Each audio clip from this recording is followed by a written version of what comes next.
ஏய் தர்மகத்தை வராரா. கோயில் தர்மகத்தாவானது போதும், எல்லா வேலையும் நம்மளே பார்க்க வேண்டியதா இருக்கு. எத்தனை லட்சக்கணக்கில் வசூல் பண்ணி விநாயகர் சதுர்த்தி எப்படி கொண்டாடுறது சொல்லுங்க. சும்மா இல்லைங்க, 50 அடி விநாயகர் சிலை.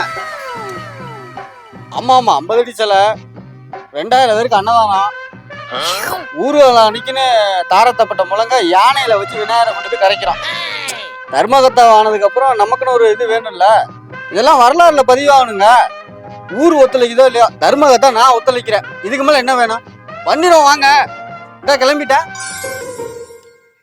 என்ன பங்காளி 50 அடி சரியாமல, 1 இன்ச்சு கூட குறையாதுன்னு நினைக்கிறேன். 2000 பேருக்கு அன்னதானம்டா. அப்ப நமக்கு அன்னைக்கு கோயில்ல தான் குடித்தனம். நான் பிள்ளையார் கூடயே தானே இருப்பேன். பங்காளி நம்ம பேர்லாம் மைக்ல அனௌன்ஸ் பண்ணுவாங்களா?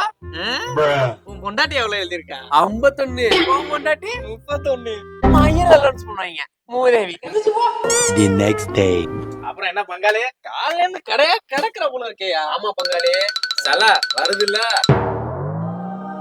அதுக்கு தானே நானும் வந்திருக்கேன். கொண்டு போய் கரைக்கிற வரைக்கும் இங்கதான் 2000 பேருக்கு சாப்பாடு இருக்கியா? என் பொம்பளையால வீட்டுல உழ வைக்க உள்ள பங்காளி.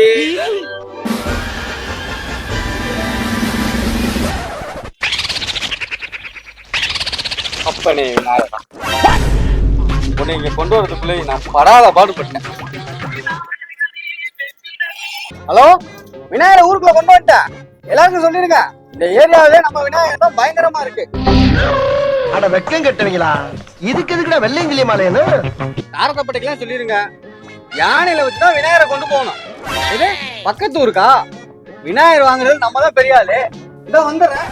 என்ன மாப்பிள, 50 அடினா அரை அடி கூட இல்ல, அப்புறம் 2000 பேருக்கு சாப்பாடு. சிங்கிள் டீ கிடைக்குமான்னு பாடுறா. ஆமா, அப்புறம் வீட்டு ஓல இன்னைக்கு கொலவன்.